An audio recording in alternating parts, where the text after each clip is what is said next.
In this episode of Fictional Hangover, we talk about embellishing our hats, Ivy style, having a Twilight Breaking Dawn moment, creating feelings in others that they themselves don't understand, and, if you know, you know. In our discussion of Changeless, Parasol Protectorate, Book the Second by Gail Carriger.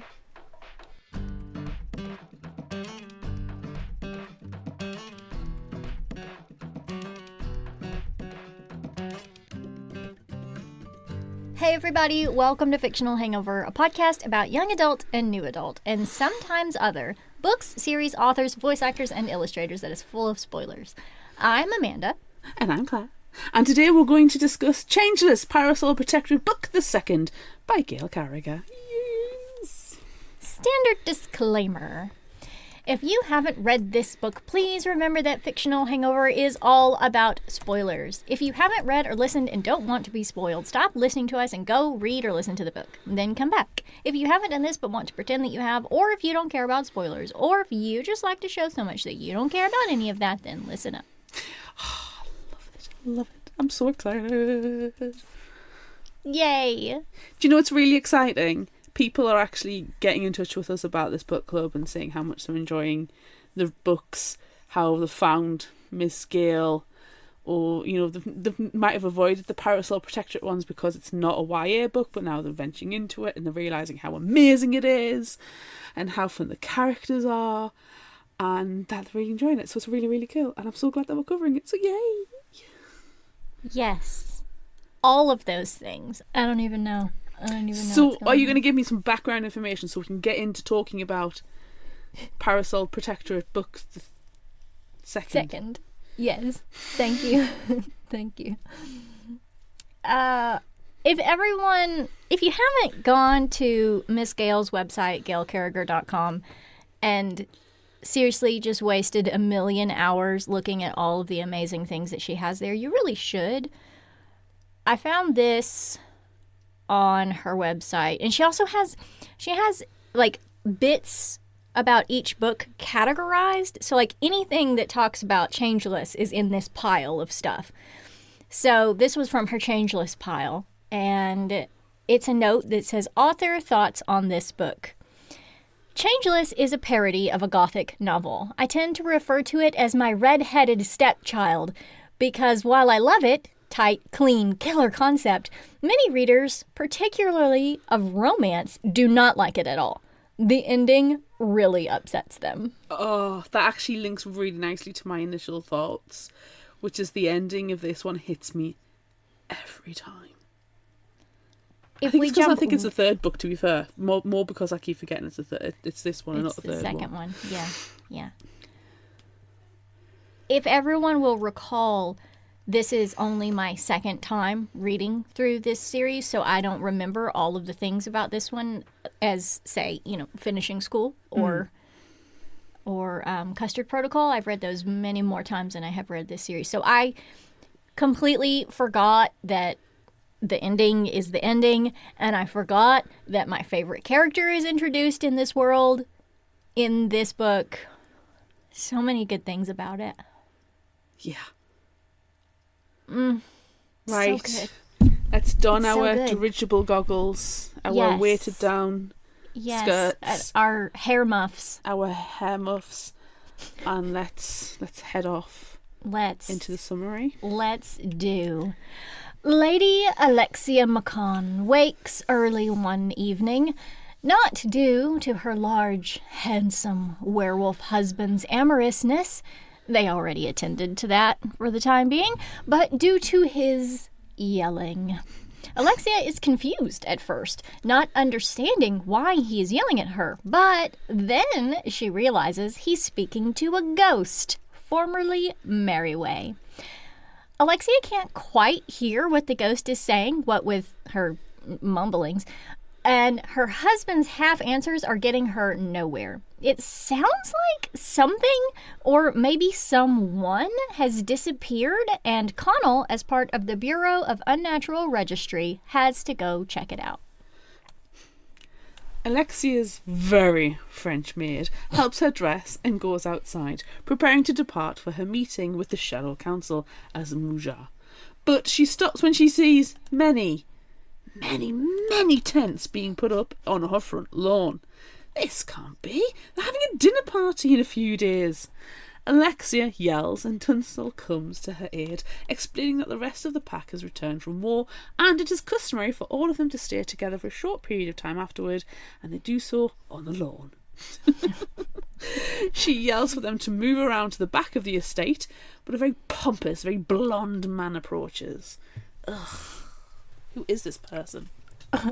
Major Channing of the Chesterfield Channings, who is referred to by his full name and title every time he is mentioned, so just get ready to enjoy that. I completely do, because that is his name and I enjoy it so much. Major Channing of the Chesterfield Channings has no idea who Alexia is, and thinking she's a maid, begins treating her poorly and also flirtatiously. Alexia lets the ruse go on a little too long and angers Channing of the Chesterfield Channings enough that he attempts to slap her. Nah, dog. Literally. Luckily, Tunstall steps in and takes a hit, which is no good because he's just a clavager and won't heal quickly. But then Channing of the Chesterfield Channings transforms into a handsome white wolf. Thankfully, Lyle, Woolsey Pack Beta, arrives then, forcing Channing of the Chesterfield Channings, the pack's Gamma, to back down. Returning to human form, Lyle introduces Channing of the Chesterfield Channings to Alexia, and learning that she is the wife of his alpha, he is semi-appropriately mollified.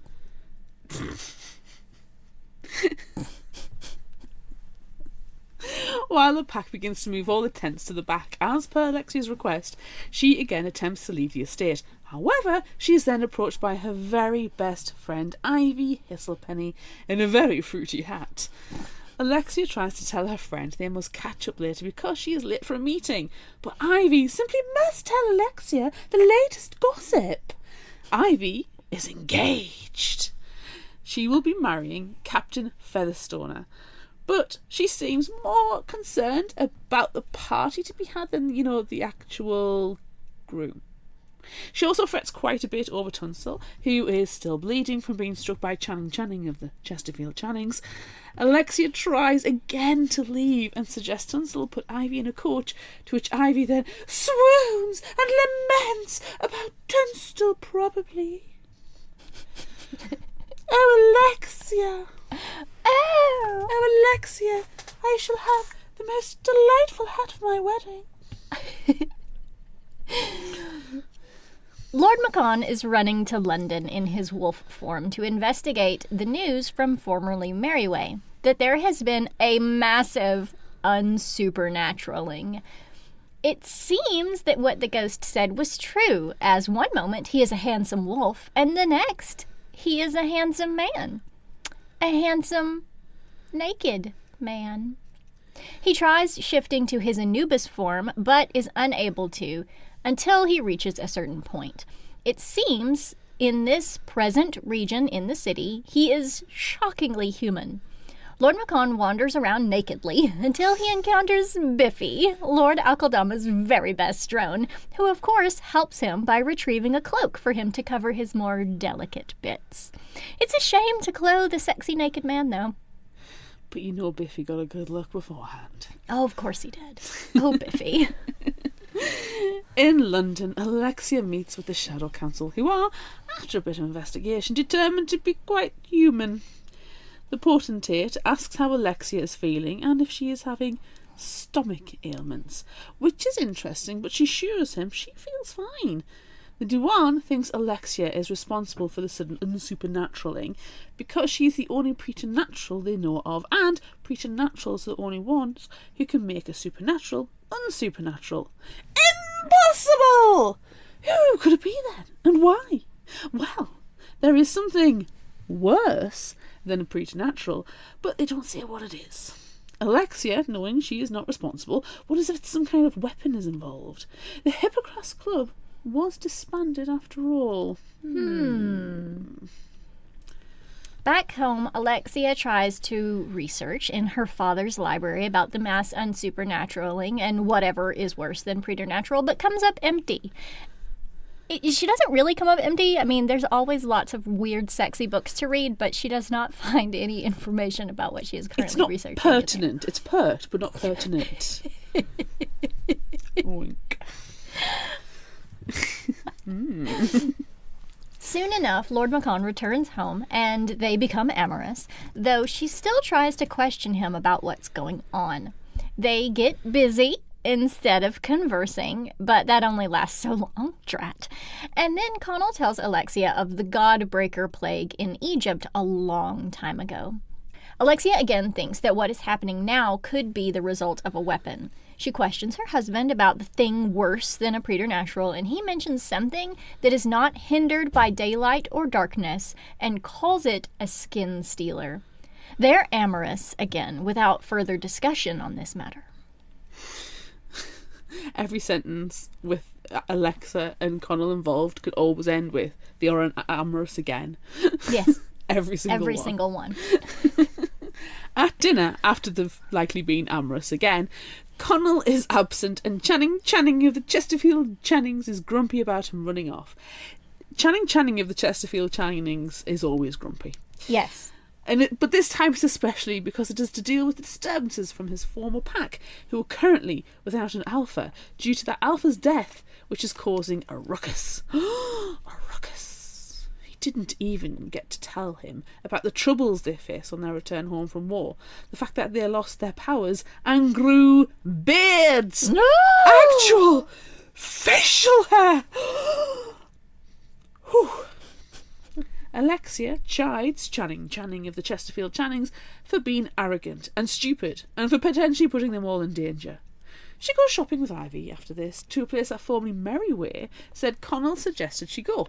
They visit Chateau de Poupe, a very French hat shop run by the most beautiful woman Alexia has ever seen, even though she's dressed scandalously like a man and is decidedly French. Madame Lafou. Oh, insert Amanda swooning here. They are not in the shop long before Alexia notices secret doors and other hidden things around. Ooh, exciting. And then there's an explosion.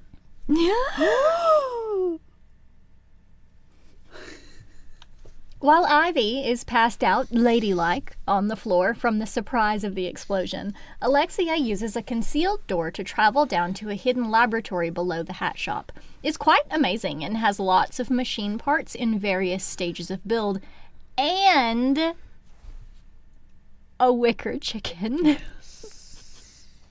If you know, you know. Alexia meets Cannel LeFou, Madame LeFou's son, presumably, though they look nothing alike, and formerly LeFou, Madame LeFou's ghostly aunt. The explosion was young Cannel doing science. Science!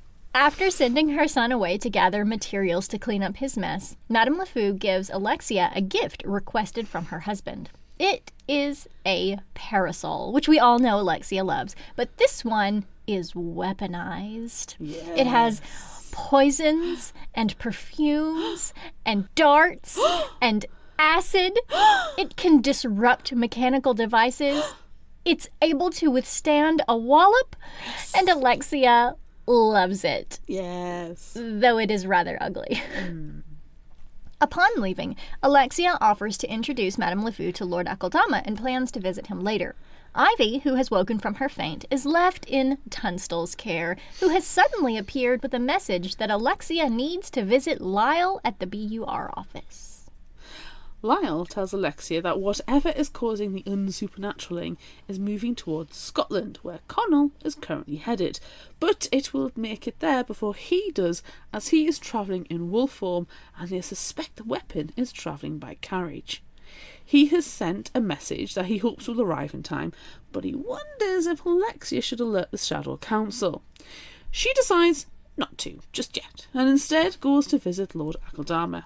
He's delighted to see her, of course, and they chat about this potential weapon. He thinks it is one too, and not the Godbreaker plague again, and he probably knows because he's been around for like hundreds of years. Alexia offers to introduce him to Madame LeFou, and he very excitedly to make her acquaintance, and sends a card immediately by way of Biffy, who is adorable in his biffiness. I love Biffy. Biffy's the best. While they discuss the moving unsupernaturaling, Alexia surmises that it is following her husband and therefore has to do with the dead alpha of the King Air Pack, and that she must go to Scotland. Then Madame LeFou arrives. Lord Akeldama shows them both his new etherographic transmitter, which is very rare and very scientifically advanced. The Queen has 2 transmitters, and BUR has 1, but who knows who else? As they leave, Madame LeFou questions whether Alexia should go alone to Scotland, and she says she's taking Angelique, her maid, along with her. Professor Lyle watches outside Akeldama's and sees 2 Westminster vampires lurking. He attacks them before they can get to the ladies, and they insist that they would have simply done a test that the ladies wouldn't have even noticed. They weren't planning on harming anyone. Honest. Lyle goes back home to learn that Alexia is going to Scotland by dirigible and insists that she take Tunstall as escort. Shortly thereafter, Alexia's mother, Mrs. Lutwill, arrives, insisting one of Alexia's sisters, the delightfully undelightful Felicity, will be staying with her as her other sister, Evelyn, has become engaged, and the 2 will not stop fighting. I mean, they never did before. No. Ivy comes over too, and of course she insists on going as well. Alexia!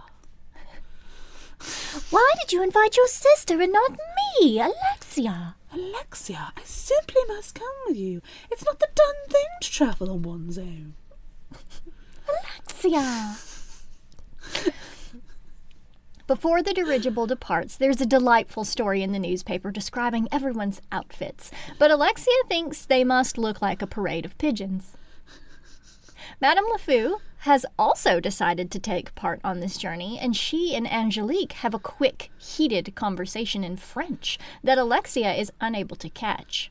Felicity is horrible to everyone, except Tunstall, who she flirts with just because she can, and to make Ivy flustered. She comments on Alexia's weight and her propensity for reading. We all immediately want to throw her overboard. Alexia does too.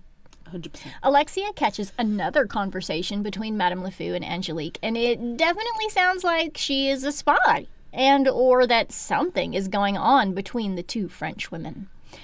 Alexia plans to take notes, so she goes to her room for her journal. Alexia cannot find her journal anywhere, and it looks like someone had tampered with her dispatch case.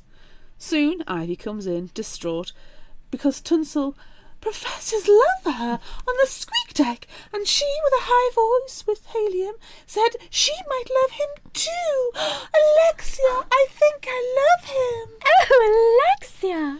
But Alexia, I'm engaged to another man. At dinner, Alexia doesn't feel like eating, which delights Felicity, who thinks her sister is too heavy and should eat less. When are we going to throw Felicity overboard? This needs to happen. It does. Alexia shares her plate with Tunstall, who arrived late and missed the first course, and immediately after eating, he doubles over in pain. Poison?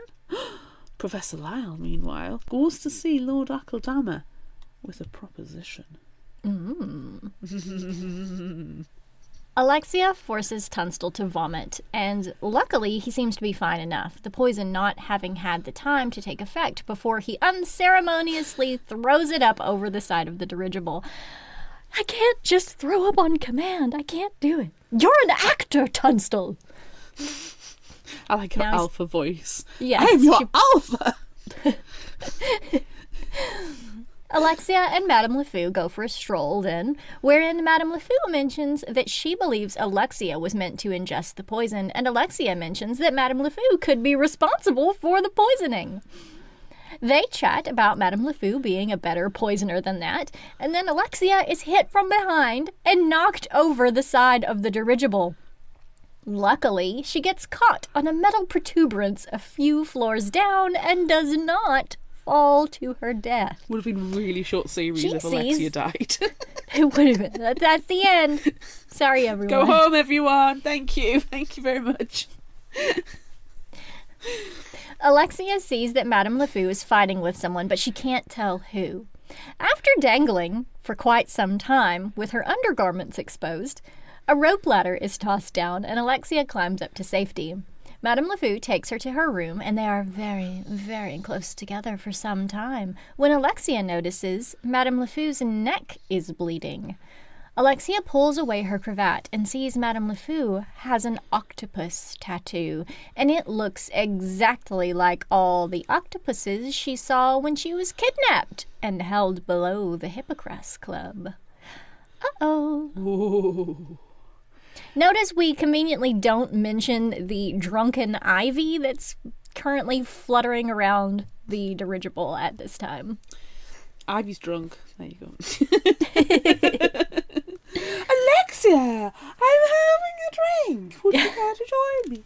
What are you doing outside, Alexia? Alexia, your undergarments are exposed, Alexia. What are you doing? Hey, Alexia. Whatever take are you my doing? cloak.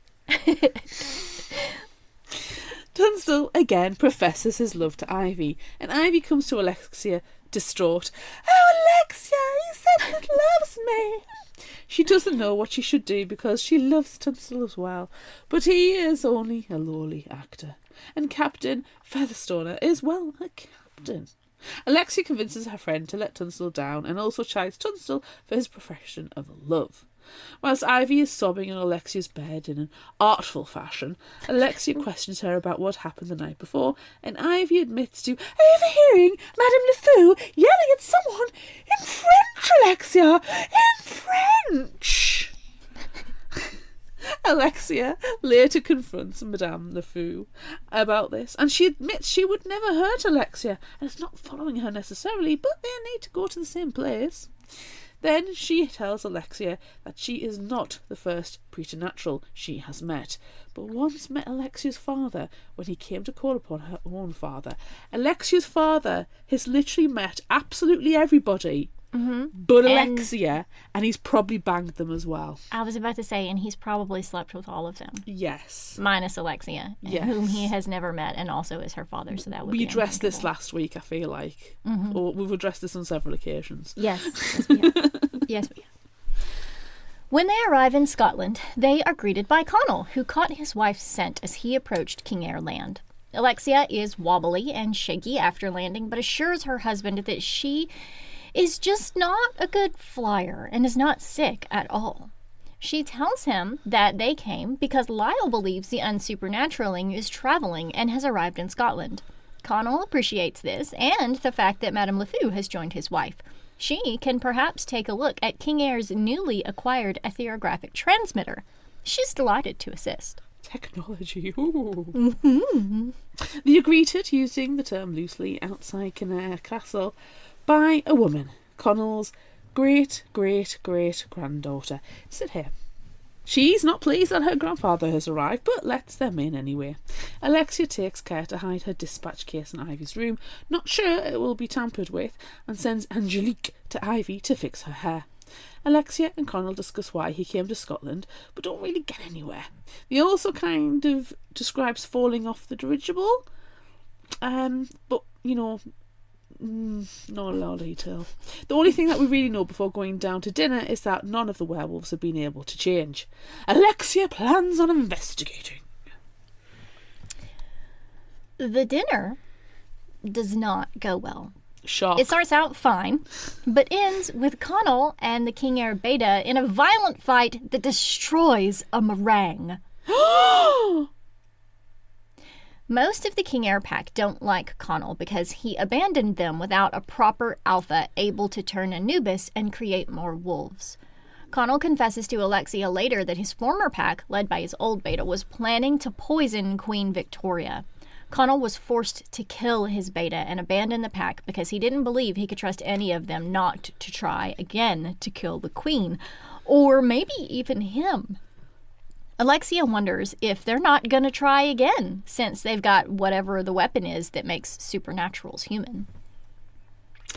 At Lord Akeldama's suggestion, Professor Lyle, Channing of the Chesterfield Channings, a couple of the wolves, and Biffy, Lord Akeldama's very best drawn, visit with Lord Ambrose, a member of the Westminster Hive, and discover they are looking for some sort of Egyptian hieroglyphs that depict a broken ankh. Professor Lyle understands this to mean that the vampires are researching why the unsupernaturaling happened before in Egypt. Alexia goes to find Madame LeFou and the etheregraphic transmitter and helps her test her repairs by sending a message to Lord Akeldama about searching for spies. Later, she is nearly amorous with her husband, and then they go to breakfast, wherein they eat a lot of food, until, that is, Alexia spots a cockroach. Connell goes to squish it, but notices that it might not be a cockroach at all. Some other kind of bug, perhaps? Sidday calls for a claviger to find an exterminator. Which is just a claviger running around, I imagine. Yes. Later, the group discusses the werewolves having been stationed in India and Egypt as part of their military duties, and talk turns to having a mummy unwrapping party, which they plan to have as they brought some mummies back with them, and mummy unwrapping parties are all the rage.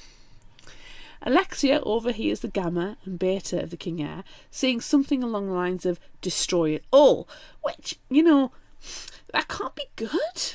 And then, on a walk outside, Madame LeFou approaches Alexia, saying something about the ethergraphic transmitter. But then, she's shot. Oh. Luckily, though, she's still alive. But who would do that, and why? Leaving Madame LeFou's sick bed ministrations, Alexia talks with Sidday.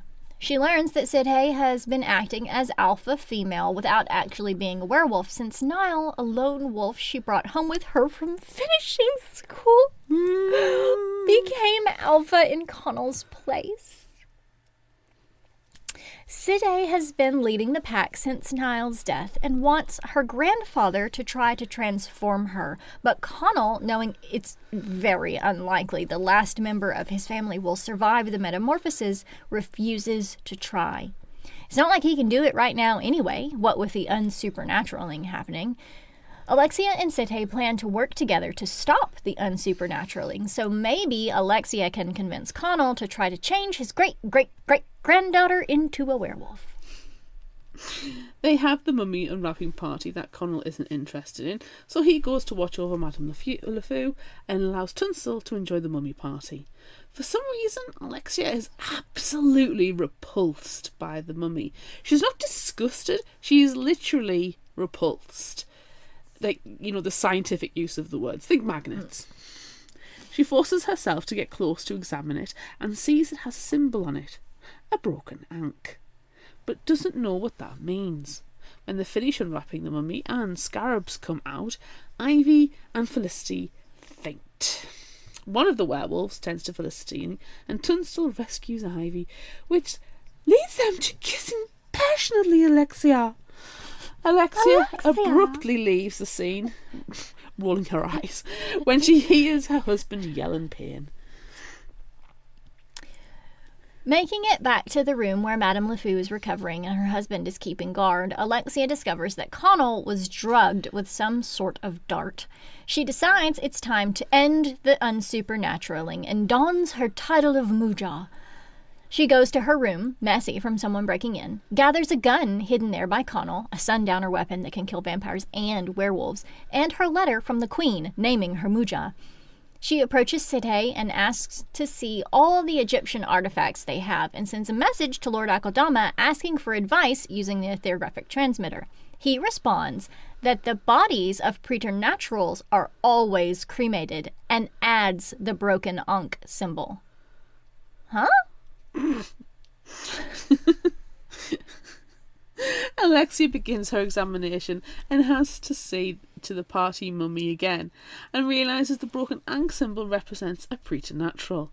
She comes to understand that her preternatural touch, which makes a supernatural mortal, is not limited by touch after death, making this mummy a preternatural and a weapon, and she shares this with Sidhay and her Gamma. Alexia bumps into Angelique, who was right behind her for some reason, but the maid only questions why Alexia's room is in disarray. Tunstall then comes to tell Alexia that Madame LeFou has awakened, so she goes to speak with her, requesting that City and her gamma keep their preternatural mummy revelations a secret. Along the way to see Madame LeFou, Alexia has to step over many, many unconscious werewolves. Ooh. After talking to Madame LeFou for just a moment, she realizes who is responsible, and Madame LeFou asks Alexia to go easy on her because she's only doing what the vampires want her to do. Alexia takes off, thinking Angelique, the culprit, will be heading for the mummy, but no, she's going to the ethereographic transmitter instead to send information to the Westminster Hive. Alexia uses her parasol to interrupt the transmission and then chases Angelique back down to where the mummy is, finding Angelique carrying it away. Alexia tries to shoot Angelique with darts from her parasol, but Ivy, curious about the commotion, keeps getting in the way. Alexia! What are you doing with your parasol? Alexia! Alexia catches up to Angelique and bashes her with the parasol, knocking her out. She then drags the mummy outside and melts it with the acid concealed in her parasol. Lyle and Channing of the Chesterfield Channings, meanwhile, are outside of the Westminster Hive waiting on Biffy, who has temporarily disabled their ethereographic transmitter. Oopsie, I spilled my tea. Oh no! Oopsie. Alexia goes back inside to find Ivy screaming, "Oh! Oh! Alexia! Alexia! Oh! Oh!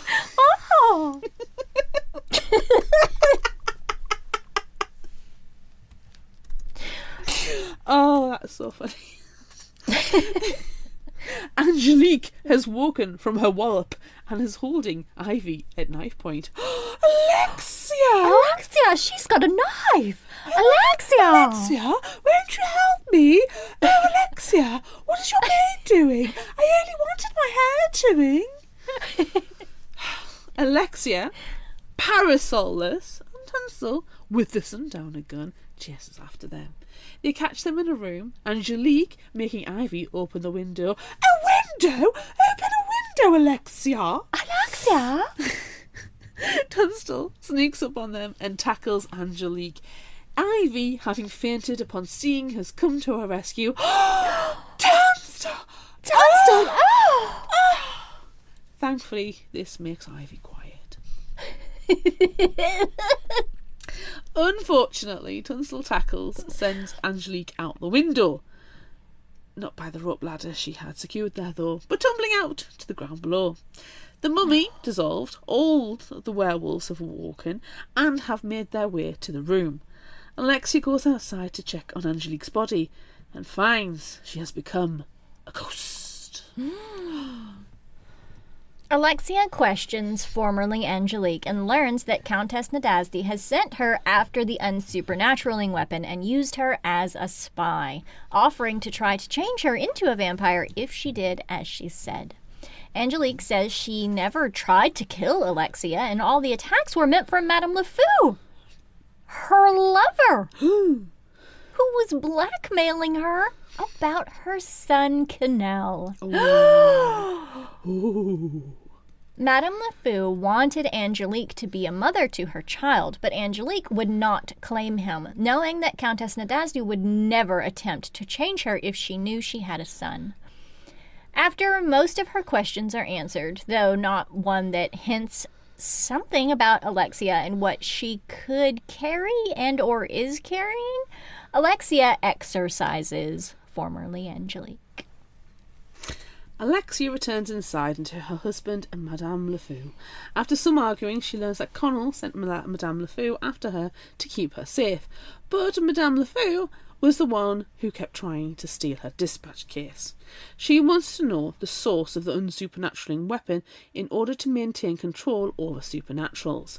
Imagine the weapons she could produce for Burr, or for Alexia's parasol.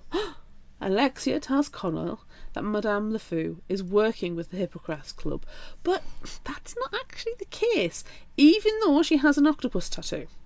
She is a member of the OBO, the Order of the Brass Octopus, a secret group of scientists and inventors. There seems to be a lot of these. Mm-hmm. Alexia does not trust Madame LeFou, even though she now knows of the secret organisation and what she was up to. What Alexia does not learn is who tried to poison her on the dirigible and who stole her journal. Alexia and Connell go to check on the ethereographic transmitter to see if Angelique's message went through. It seems that it has, but she sends a message to Lord Aquildama, who might have been keeping an eye on the Westminster Hive, and learns that Lyle and Biffy temporarily damaged their transmitter, so all is well.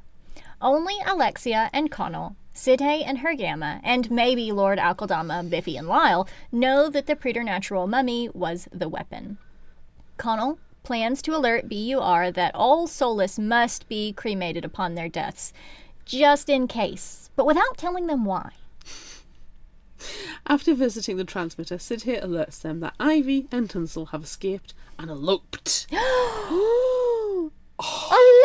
I'm going to get married! I'm going to Gretna Green, and I shall wed my lovely Dunsley. Oh, Alexia, I'm so in love. Anyways, Felicity received the message and was terrible about it. Obviously, it's Felicity. But everyone has kind of forgotten that Felicity was even there or existed. So, Felicity, move on. You're basic. Everything mostly wrapped up and preparing to head back home, Alexia then forces Connell to attempt to change Sidhe. He is successful, but requires biting her head nearly completely off in his Anubis form. Alexia, quite unlike herself, faints. When she wakes, Alexia tries to explain away her weakened state to her husband and Madame LeFou by saying she never fully recovered from the dirigible journey. But Madame LeFou tells them she's pregnant. Gasp.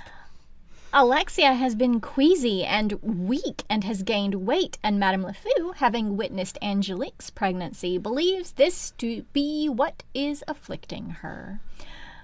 Unfortunately, Connell, believing himself to be undead when he is in contact with his wife, not just unsupernaturaled, therefore believing he is incapable of producing a child, comes to the conclusion that Alexia has been unfaithful, which is absolutely not true. He does not believe her and casts her aside. Madame LeFou does believe her and now wants to study her, and they, along with Felicity, head back home. It's a sad ending. It really is, but I can't help but think about Breaking Dawn. Carlisle, can vampires go into shock? Oh, we're back on Twilight. Amazing. I know. It has to happen. It in does. every episode. It does. It's like a really law. does. Yeah. Right, well, we contemplate the law. You guys have a snippet from something else. Yes. Have you ever wondered what Tina Fey has in common with Jonathan Swift? Or how Star Wars is connected to feudal Japan?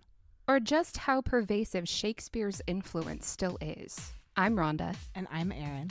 And our show Pop DNA explores the literary and historical roots of your favorite pop culture works. Like the Greek mythology and early 20th century feminism echoed in the film Wonder Woman.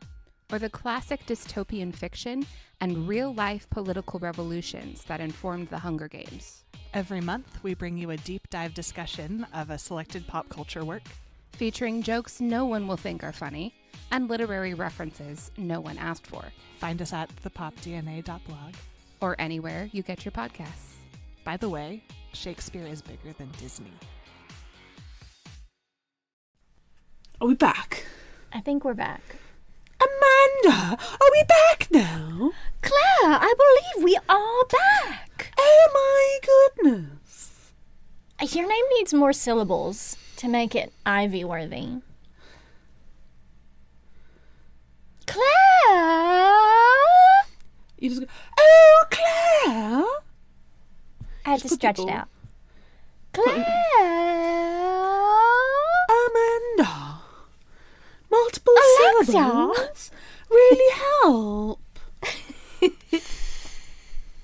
I do love the audiobooks for this. Yes, me too. Angélique and Madame Larfou are exceedingly French. They are exceedingly French. And Alexia. Alexia! Ivy is simply in their head. She is amazing, though. 100%. Audiobook 2, much better than the first one. But I think she got some notes. Mm-hmm. Yes, she's gotten some notes. She has nailed down the voices, and it's perfection. Yeah. Anywho. Yeah, so the ending, oh my god. If we just jump ahead to surprises, I had forgotten where that is where this one ends. And it made me sad, but it also made me think of Twilight, which was okay, but don't make me sing it again, because I will. Even though that was not not recorded for anyone the last time. No, more fool you. We are recording. I know, I remember, obviously I've read the book several times, but I do forget that it's the second one. I always think it's the third one, because of the inconvenience, how did she phrase it? The child inconvenience, or the pregnancy inconvenience, or something. It's inconvenience. Yes. Yeah. Of being pregnant. I forgot. I always think it's book 3, not book 2. But it's really hard the way that Connell just rejects her outright. Yeah. But and I'm not defending his actions here. I'm not. I'm looking at it through an historical lens.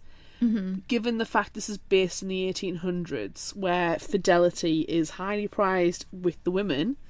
Men can have it away with whoever they want, but women certainly can't. Yeah, but also Connell and his loyalty to his pack, loyalty is a big thing for him. Well, exactly. It's a monogamous mate for life situation, realistically. Yes. And to think that, and it's a love match as well. He loves everything about Alexia. He loves fighting with her. He loves how spirited she is. He loves how voluptuous and curvy she is. Yes. And he thinks that she's being with someone else. And if he thinks that his swimmers don't swim, you can see where he's coming from. Yeah. And it's the same thing as Breaking Dawn. Exactly. And it's an emotional issue as well. He's just killed / eaten / changed his last biological relative. Yes. And now he's finding out actually he could have another one, but he can't believe that because he's a werewolf. So there's a lot of emotions in that cooking pot. So you can see where he's coming from. It doesn't make it right that he throws her over. No. And he's an earl as well. There's it all about appearances, and there's a whole heir and a spare. It's not going to have happened, because if he doesn't believe that they physically can have children. But there's a lot of respectability as well. So society, culture, tradition, historical time period. Yeah. It's all against Alexia at that point. It really, really is. Unfortunately, I don't think it's changed that much. No. There is still a lot of problems there, which, world, sort your shit out. Please. Oh my God. Everything just keeps getting worse all the time. I just keep thinking how it's only February and oh my God. I know. It's horrible. Can I say that I was very pleased when Madame LeFou is introduced in this book, because as we were discussing in the Discord chat, she is one of my top 3 favorite fictional characters of all time. Yes. So I was very excited. Was waiting for her to make her appearance, and now she's here and she's amazing, and I really want to go to Chapeau de Poop. and try on all her hats. I love that her hats are dangling from the ceiling so you can just walk up underneath it. I really want to put do the hat that. on. I just want to go whoop, whoop, whoop, Yes. and try on all the hats. Me too. But I love it. It's so smart. Because Yes. she's a genius. She She's is. a genius inventor. Do you like Madame LeFou or Genevieve? I mean, and I prefer to say it the way Maura Quirk pronounces it in Finishing School, not the way it is pronounced in this book, which is why I did not refer to her by her first name in the summary. I prefer Genevieve. But I love Genevieve in Finishing School, and I love her in everything that she is in. But I do love her tiny pocket-sized version. You want a pocket-size LeFou for travel convenience, Yes, I would like a travel LeFou, please. and then an actual LeFou for your chapeau de poop. Yes. And then we can have her son later. I also love Cannell, which Cannell, I mean, he's just a little tiny kid exploding things. things, Mama. and Mama, it exploded. I can't have that. I get that bit, Mama. Yes, I love everything about this entire family. I even love formerly LeFou. Yes. They're all great. Every single one of them. I really, having quite fairly recently as well, doing the finishing schools and the novellas, have a greater appreciation for the LeFou family. And it's when I was reading it and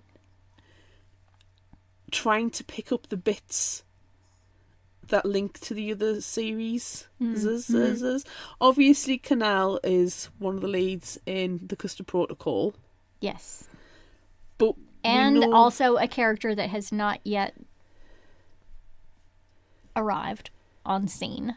Yes. Main character in Custard Protocol. Yes, I mean she's nearly there. She's on her way. She's coming. She's on her way. She's coming. But like formerly LeFou, we met her as one of the teachers in the finishing school, and we met Genevieve, and we met Sid here. But Yes. there's bits like the Wicked Chicken, and there was a point at one point. Alexia notes to Sid here that that notes in the book that Sid here's finger isn't cocked correctly, and asks what kind of finishing school did she go to, and I'm like, I know.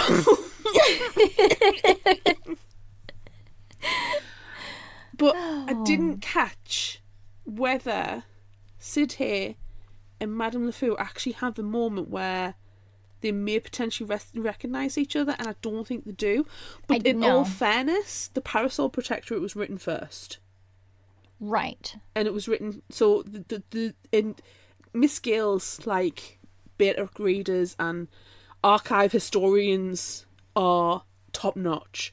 Mm-hmm. So I can understand they've gone through with a fine-tooth comb and gone, well, you have this character called Cannell. Mm-hmm. And you have this moment where you mention about a finishing school and how rough Sid here is, and you have about Niall. So, is it a case that these were brewing in the background, that she wanted to do a finishing school book? I think so. Just that they're there? I don't know, and I'd love to know properly. Yeah. Because it feels so overt, doesn't it? Yeah, mentioning the Wicked Chicken, mentioning the finishing school. Yeah, I don't think Miss Gale does anything on accident. She knows. She knows what she's done. You know what you've done, Gail Carriger. You know. You're a genius. You bring people together and you're a freaking genius and we love you. She's so great. I love her so much. She's fantastic. Yes. I'm just so happy that we're covering these books. I really, really am. We've done all the other ones. It's only fair. I think it's only fair that we look at the short stories as well. Yeah. I mean, we can try to stretch it out all year long. Easy, done, dusted. I don't think that there's quite enough, though, so we'll have to figure out something else, perhaps, for the last 2 months of the year. I feel like there's enough stories to get us through most there's not of the enough year. stories that's going to take us to the end of the year. But, there's other celebrations. That's true. There's other things that we can talk about for 2 months. Mm-hmm.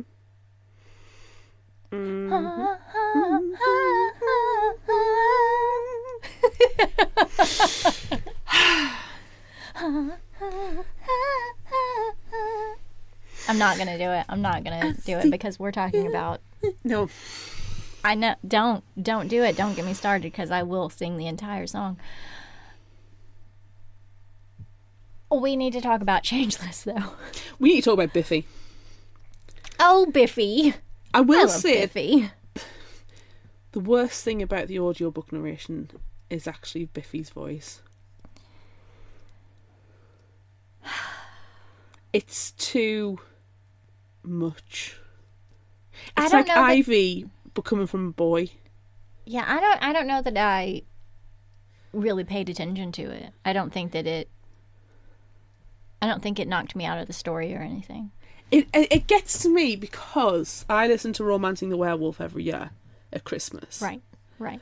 It's tradition I do that. And the benefit is Romancing the Werewolf is narrated by a male because it's Biffy. Right. But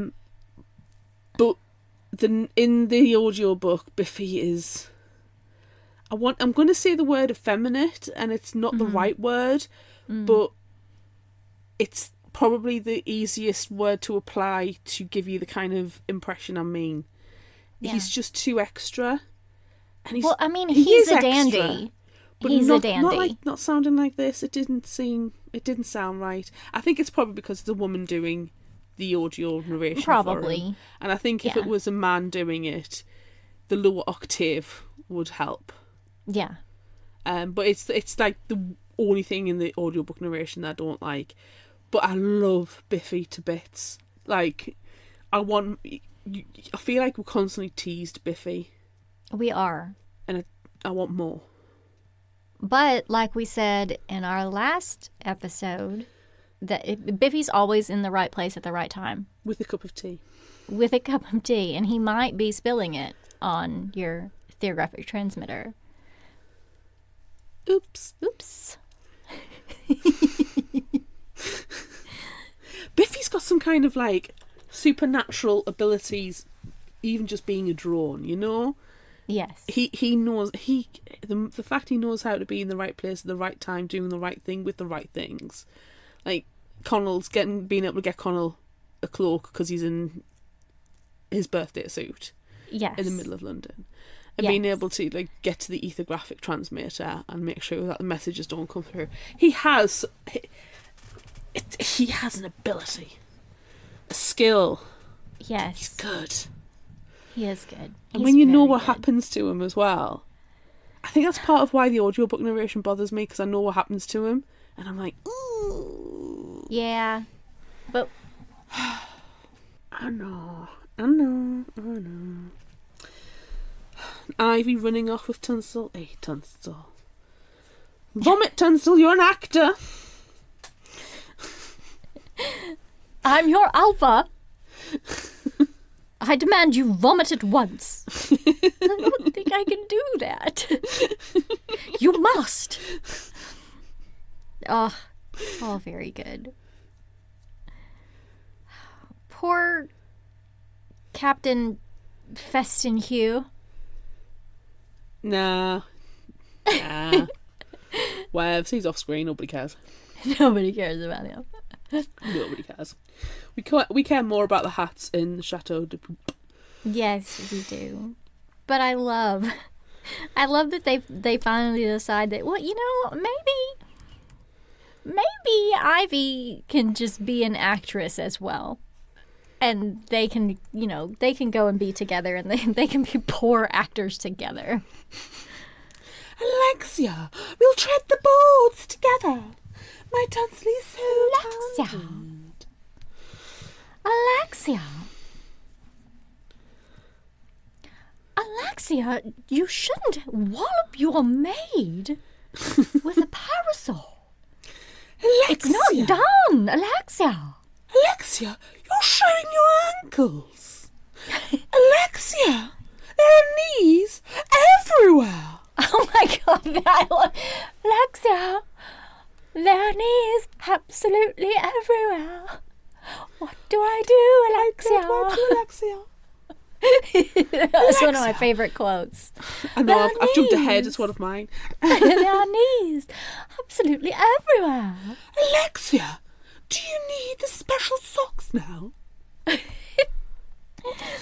just going to hide these in your room, Ivy. Oh, Alexia, what's in there? Not the secret notes that she keeps about being on Queen Victoria's Shadow Council. Am I about to say that she is the Muja? Not at all. No, not one bit. Lucky socks. It's lucky socks. Do you need Connell's lucky socks now, Alexia? I can't believe that you care more about socks than me being proposed to by Tunster. Alexia, He why professed did his you love bring to me, your Alexia. awful sister with you when I'm your best friend?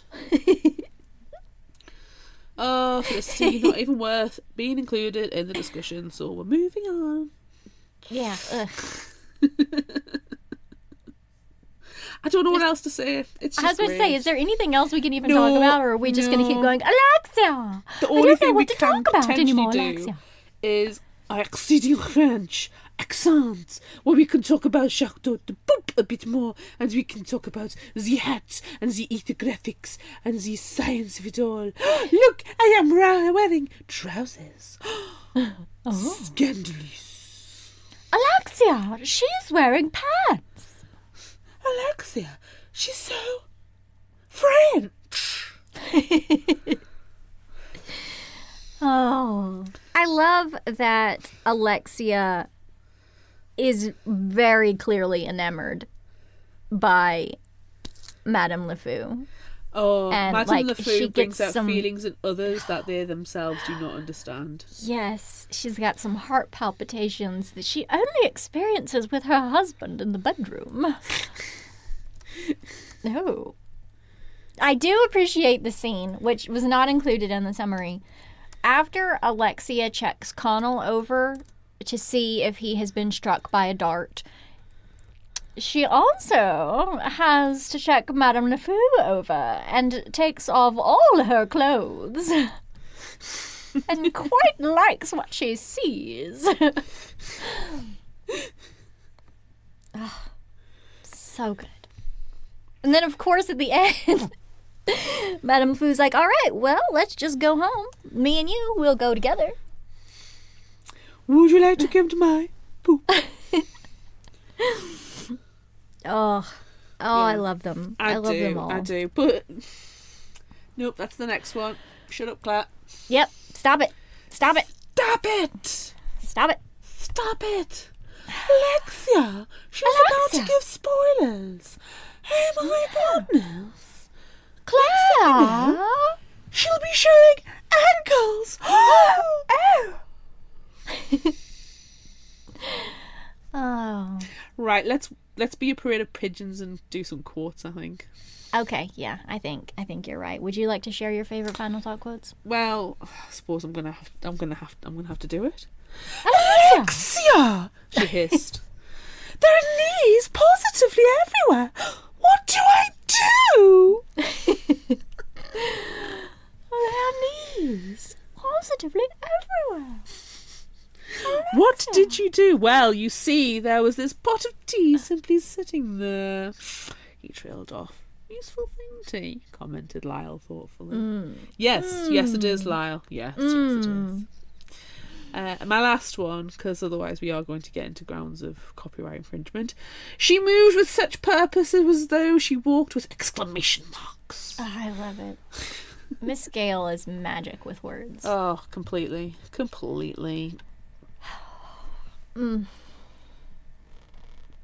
for it. Speaking of being magic with words, she tumbled, ass over tea kettle, right over the side of the deck. I love the Ass phrase, over tea kettle. That is actually a phrase that is used. It is. I love it. It is. I love it. Oh, bosh. Be reasonable, Tunstall. This is no Shakespearian melodrama. This is the 1870s. And finally, this is a long one. Not sorry about it, though. Ivy waved the wet handkerchief, as much as to say words cannot possibly articulate my profound distress. Then, because Ivy never settled for meaningful gestures when verbal embellishments could compound the effect, she said, "Words cannot possibly articulate my profound distress." Alexia! Alexia, I'm distressed. Really, Alexia? What could have possessed you to attach yourself to the side of the ship in such a juvenile fashion? It's positively barnacle-like. I feel like as much as we've talked about Ivy in this one, Ivy should be our favorite character. Alexia! I mean, yeah. Do you know what? I can't think of a character that I dislike. Like, even Right. Channing, you have the Chesterfield Channings, as much as he's a minor character in this one, and he's an absolute arsehole, I still like him. Yes. Felicity, I can I don't like Felicity. toss but her then over you the love side to of the hate dirigible. her. That's true. All right. What you gonna do? More Ivy impersonations. Yes. Oh, Alexia.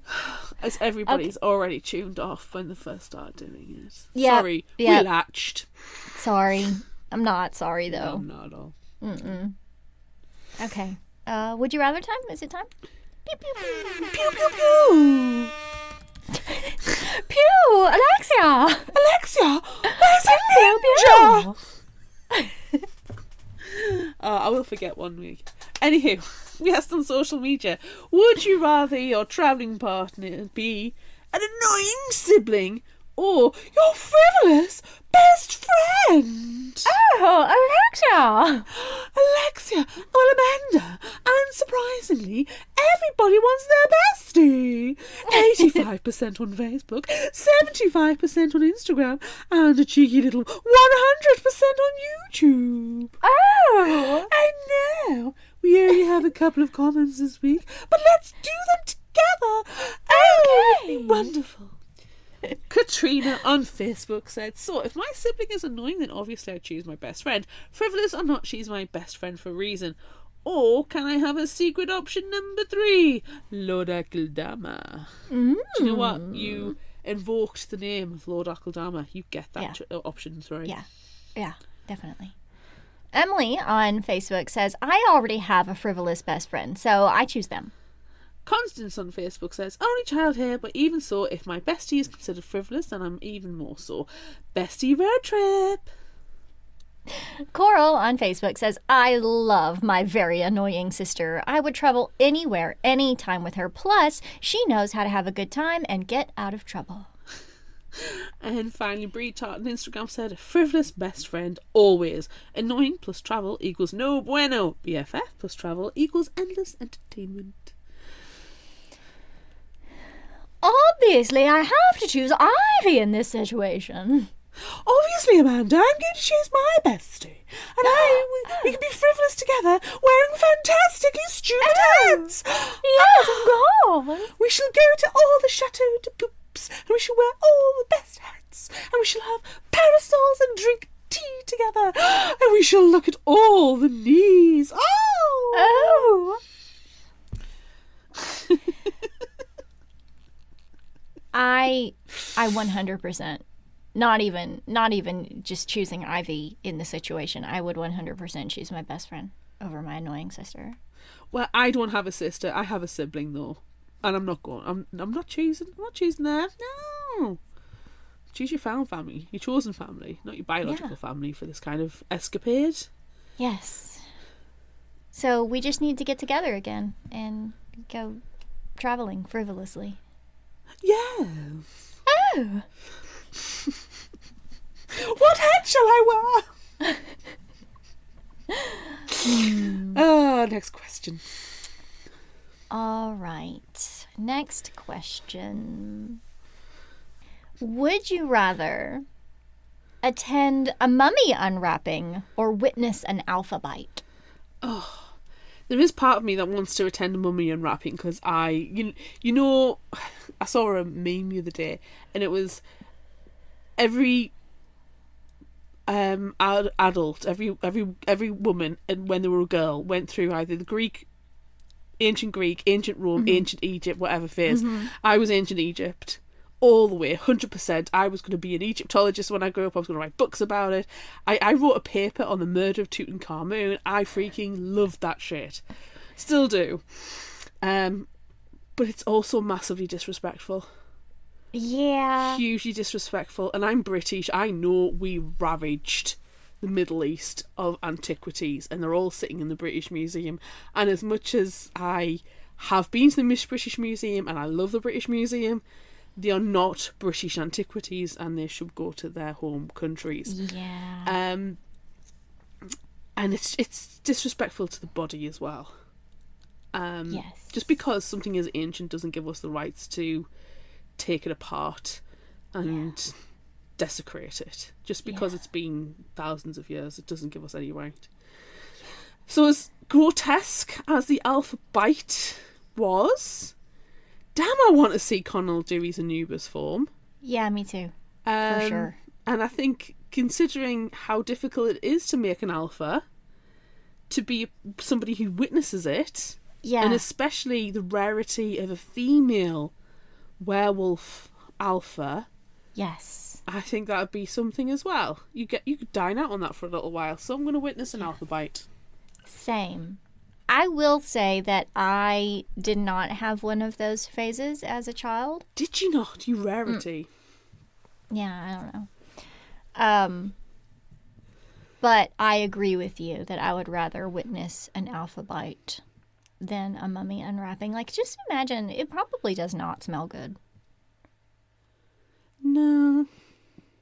So I am going to witness the alpha bite. Also, I mean, it's more gruesome. And everyone knows me. Everyone knows that I'm made of darkness. So, of course, I want to watch that. And, it's Sidney. And we love her from finishing school. And we know things about her. So, it's nice to see that she finally gets to become a werewolf like she always wanted. Yes. Yes. Would you rather be besties with Ivy or Biffy? Amanda. Oh. Or Amanda. No, that was horrible. Amanda or Amanda. Depends which audiobook narration you're listening to. Yes. The Romancing a Werewolf one's very delicious. I choose Ivy. I love her hats. It's for that. It's all for the hats. I love her hats. I'm choosing Biffy. I need do somebody love who can just Biffy. walk into the room and go, oh, your hair! Done. Yes. I that need would somebody be who I very can go nice. shopping with and trust that they will help me, especially when I have my very stereotypical fat person breakdown in the changing rooms. Because he won't let that happen. Because No. Biffy will go, this, and this. These are going to fit you. You're going to look fabulous. It's going to be like an episode of Queer Eye, but it's going to be just Biffy as all of them. Oh, Biffy is the Fab Five yes. in one Yeah, package. that's true. Yes, that is true. And that will make life so much easier and so much more delightful. Yes. I mean, you do provide an excellent argument here, but I love Ivy, and I love weird, ugly fashion. Like, I mean, for me, it's ugly shoes. I prefer ugly shoes, but I could get behind an ugly hat, and I would love for hats to be in style again and wear a hat Especially if every the hat day. matches the shoes. Right? And but you know of course what? it It would. just means, like, you know, this is the besties first. You're my first bestie. Biffy is my second bestie. Ivy's your second bestie. Sleepover. Yes. 1,000 times yes. It's happening. Okay, I like it. Well, speaking of, would you rather have an ugly parasol or an ugly hat? Ugly hat. As much as I really want the parasol.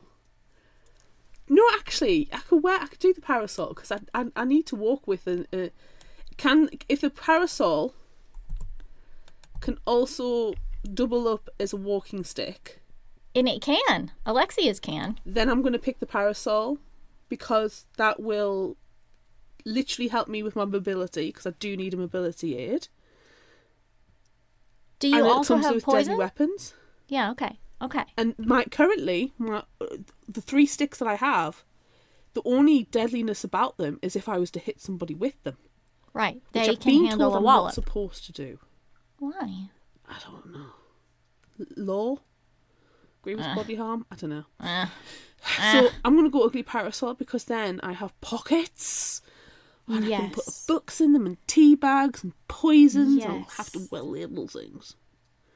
Yeah. I need to label things. Yeah. But then I'll be able to, you know,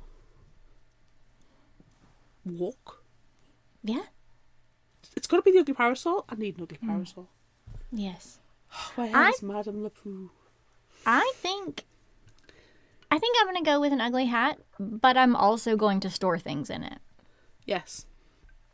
Well, I've got lots of room in my top hat at the moment. Doesn't Right. go all the way in, so you could get a few bits and pieces in there. Yeah. A bunny rabbit if you want to do a magic trip. Yeah, sure. I wonder what we're going to add to our hats next time. I don't know. Do you think anyone noticed that we added these horrible feathers to our The better.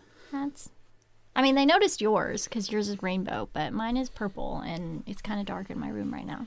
I do also have the onion Oh, good. on it as well from That's good. the yeah. cosplay we did. Yeah. It's hidden because of the feathers. Right. Anywho. Is this our last question? Yes. Would you rather be Alpha of the Scottish pack, the King Air pack, or Alpha of the London pack, the Wolsey pack? I think just so I could be in London, I'm gonna be alpha of the London pack. I'm going to pick the Scottish pack. I love Scotland. Okay. Well, then we can be alpha besties together. Yes. And then we can, you know, Biffy and Ivy can visit us, and then we can go on our bestie road trip. Yes.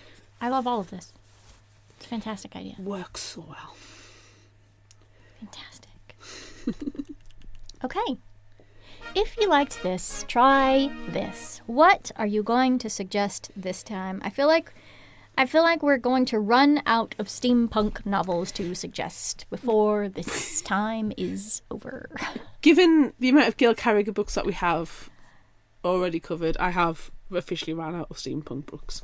Yes. At least steampunk books that I'm willing to recommend. I've read some very dodgy romance steampunk books. Yeah. That I'm not willing to recommend. DM me if you want the list. But I found one that I like the sound of. Okay. So I'm going to go into the summary. I found this, I think it was on a Reddit thread actually. And it's called The Clockwork Scarab by Colleen Gleason. And I liked it because it's steampunk, but it's got the scarab, so it's got like the Egyptian element, and there's a scarab mentioned in the book, so hashtag take this link. But not only that, it has other bits. So I'll go into it. Okay. Eveline Stalker and Mina Holmes never meant to get into the family business. But when you're the sister of Bram and the niece of Sherlock, vampire hunting and mystery solving are in your blood. And when two society girls go missing, there's no one more qualified to investigate. Now, fierce Eveline and logical Mina must resolve their rivalry, navigate the advances of not just one, but 3 mysterious gentlemen, and solve murder with only one clue: a strange Egyptian scarab. The stakes are high, pun, If Stalker and Holmes don't unravel why the belles of London society are in such danger, they'll become the next victims. Oh. So yeah, it's tenuous. I don't care how tenuous. It sounds fine. And it's YA one of Yeah. Over to you, darling. Amanda, what do you have? Oh, Claire. I am going to suggest Leviathan by Scott Westerfeld. Ah. Here's the summary.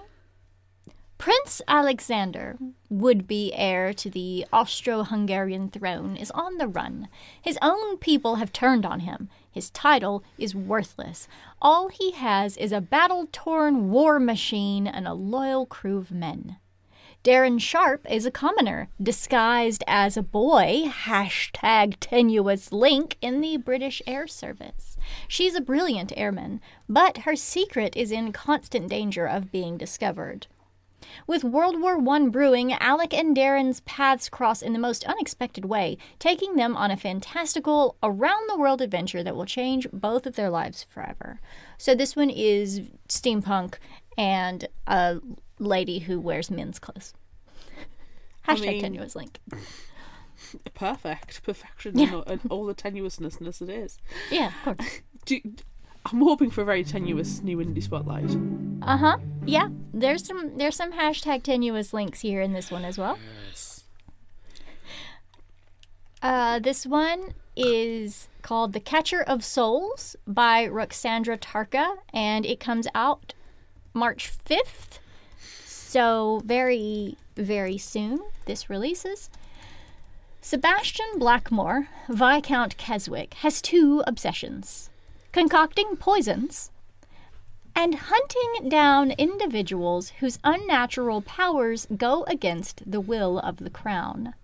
But when a killer known only as Jack the Ripper leaves a trail of dissected women in Whitechapel slums, Sebastian finds himself seeking a different sort of prey. Abel Dunsmore, Earl of Wrenbury and Sebastian's best friend, is famed as London's most gifted painter, but his talent comes at a price, a curse he believes unbreakable. When Sebastian enlists his help to solve the mystery behind the gruesome murders in Whitechapel, the walls around Abel's carefully guarded secrets crumble one by one, risking their friendship and the life of the person he holds most dear. Embarking upon a sinister pursuit through the gaslit alleys of London's East End, Sebastian and Abel are soon to find that the murderer they seek has much darker designs, and they only have until his next victim to uncover them. #tenuous link, curse. Because that was the perfect little pause. he's cursed. Curse. he's cursed. #tenuous link. Curse. Oh, that's really tickled me. All right. That's me done for the rest of the day. Sorry, that's happening. Fantastic. Well, you know what? It's fine. It's perfect timing because that is it for this episode of Fictional Hangover. I'm Amanda. And I'm Claire. Oh. Join us next time as we discuss Brick, Dust, and Bone by M.R. Fournette.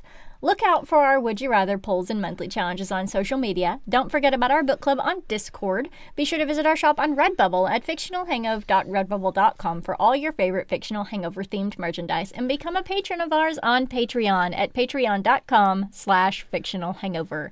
Until next time, remember, the only cure for a fictional hangover is another book.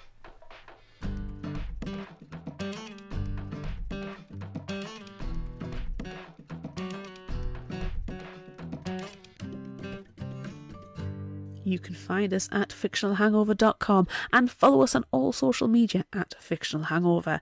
If you like this episode, check out our others and be sure to rate, review and subscribe so you don't miss out. Thanks for listening.